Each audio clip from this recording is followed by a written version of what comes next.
Missing 4 starters, but with 2 Montrealers, including Chris Boucher, the Toronto Raptors take down Luguentz Dort and the Oklahoma City Thunder. 112-106 is your final. Raps record now 24-34 on the season. Hello, everyone, and welcome inside Raptors Night Cap. Randy Urban alongside Leo Rautins, Paul Jones, and Jack Armstrong. Leo, I'm going to start with you. Montreal Basketball was on full display tonight. Yeah, that was impressive. I mean, okay, you got a game, your billing is the Battle of Montreal, right? So what do these two guys come out firing in that first quarter? It was an incredible start for Luguentz Dort and Chris Boucher. Think about it. These guys finished the game with 5 and 6 threes made, respectively, and shot great percentages. But here's the impressive part, at least for the Toronto Raptors anyway.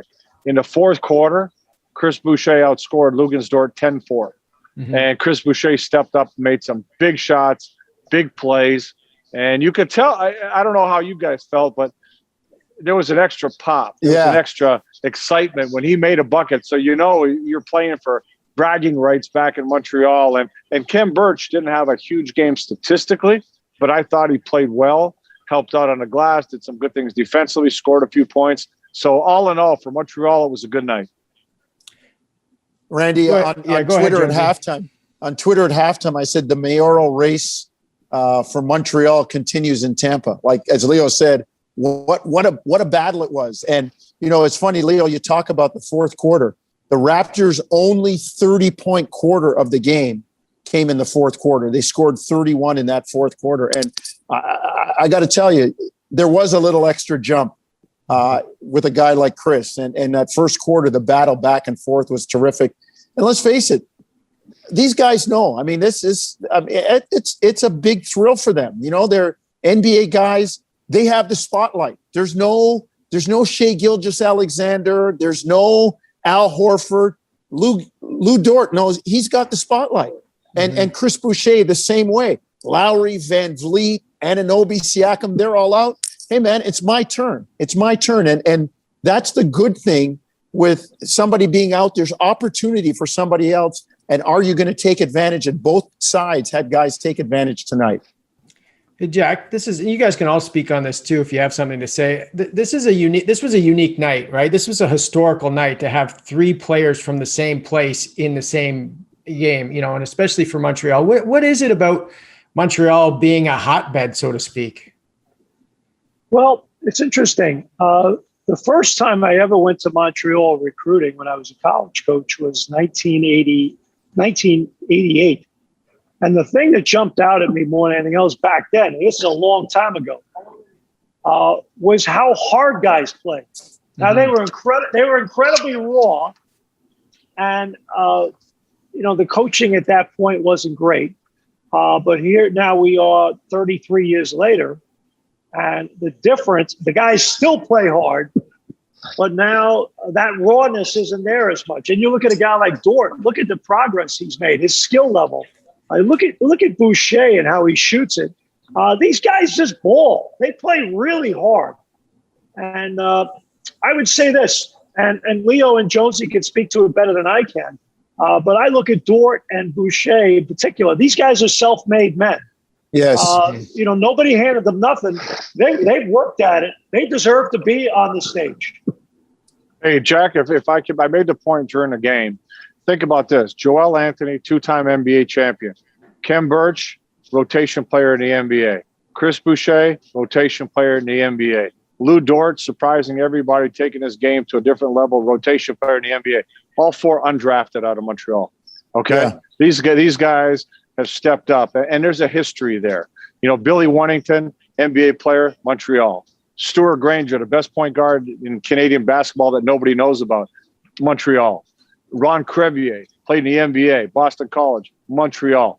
And these are just the NBA guys. There's a whole bunch of national team players. So there's a big history of basketball. And if you think about how many NBA guys we just mentioned, right?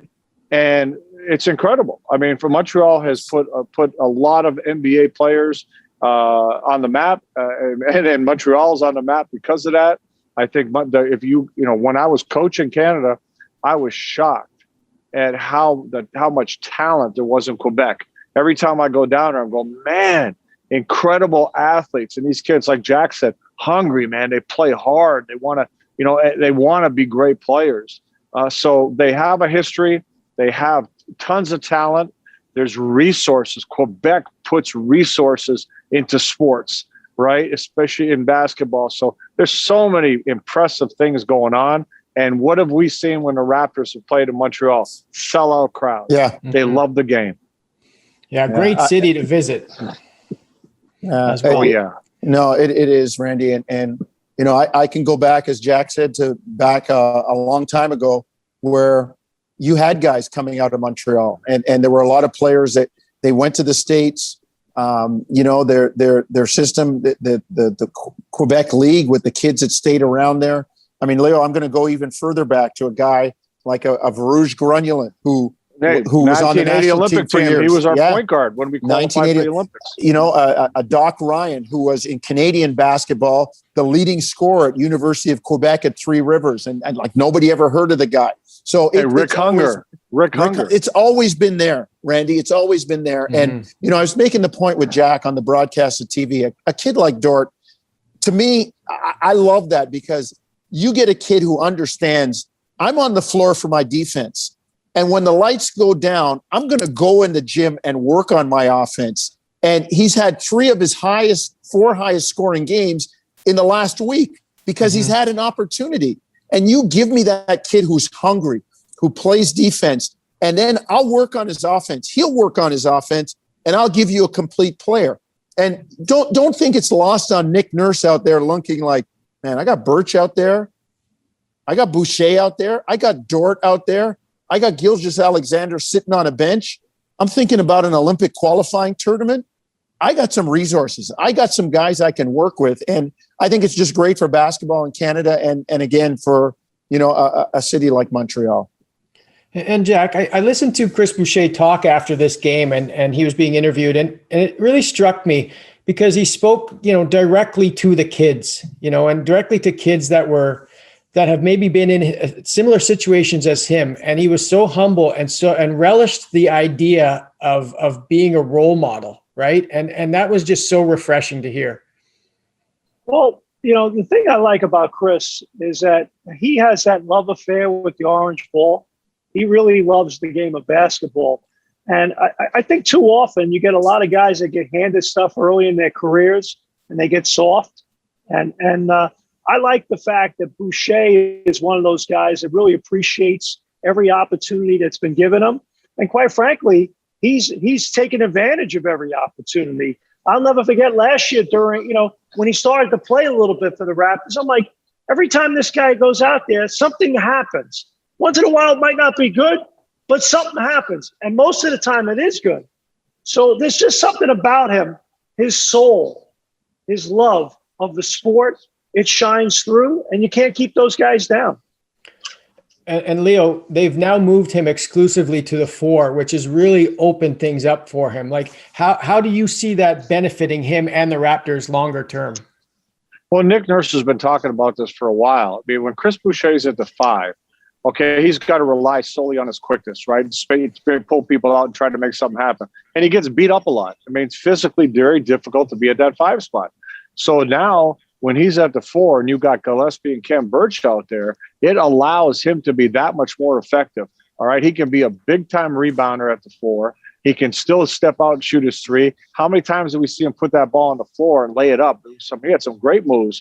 He's constantly moving. Defensively, it's a better matchup for him. He can really use his length and quickness without having to worry about getting beat up a lot of times. So, you know, and I think he's a great compliment to the guys that are playing 5 because he's the one that's going to step out, hit the 3 when they take up the space inside. Can I just make one quick point? For sure. I thought Nick Nurse coached a great game tonight. Yes. He did a really good job. Just when you touching on what Leo was talking about Boucher, they got Moses Brown a lot in space. In two-man game, screen and roll action, where Moses Brown had to guard Boucher, and it was a mismatch because Moses Brown can't guard on the perimeter. And it really helped them. So as great as Boucher was, give some credit to the deployment and the strategic moves that Nick Nurse made, putting him in positions where he could, even on that play where a guy like Trent was going downhill off of the Boucher, off of the screen by Birch, and then they got that left three. It was all set up by the deployment and the spacing. And Jonesy, Gillaspie got that second 10 day. Let's switch to him for a little bit. Just under 2 minutes to go on the show. Another good game for him. This is a guy that just continues to produce. Randall, and I've said this to Jack, and I've said it here. When I think of what happened in the bubble last year to the Raptors against Boston, how Robert Williams III, Daniel Tice, these active, young, bouncy big men gave Toronto trouble. Marc Gasol was playing with his head more than he was his physical ability. You know, it was like the wise old owl trying to outsmart those guys. You can only hold water in your hands for so long. Raptors got some guys like that now. A guy like Birch, a guy like Gillaspie, using his body. He's young, he's active. And Gillespie's not super athletic, but he uses his body well. He's in the right spots. And I'm glad he got a second 10-day, and they're going to give him another look. He could be a back-end rotation player, no question. And I like what he gives them. And I like the fact that he doesn't try to play outside of himself, stays within his personality, and that makes him a good fit. And Leo, another guy, as Jack mentioned, seems to have a love affair with the game. Sorry, just loves to get after it and do some of the things that maybe some other players don't love to do as much, right?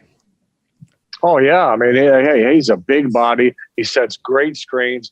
One of the things I mentioned during the game. Remember when the Raptors traded Jonas Valanciunas and got Marc Gasol? What did Marc Gasol do that most bigs don't want to do?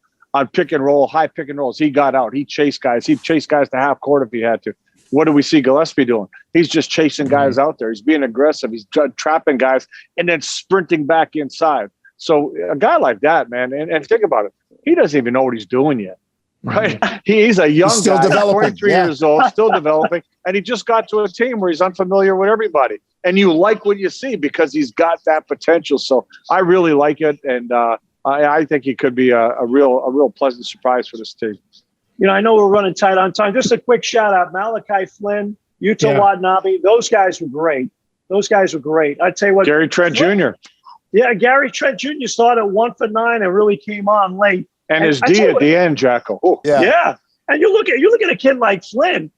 He's confident in the fourth quarter. How about that? Mm-hmm. Yeah. All right, guys, great stuff. Got to stop you there. Next game for the Raps, Wednesday, 7 p.m. Eastern against the Brooklyn Nets. We'll see you then. See you guys. All right, great stuff. Thanks for watching. You can click to watch our last episode or to subscribe to the Toronto Raptors YouTube channel so you don't miss an episode.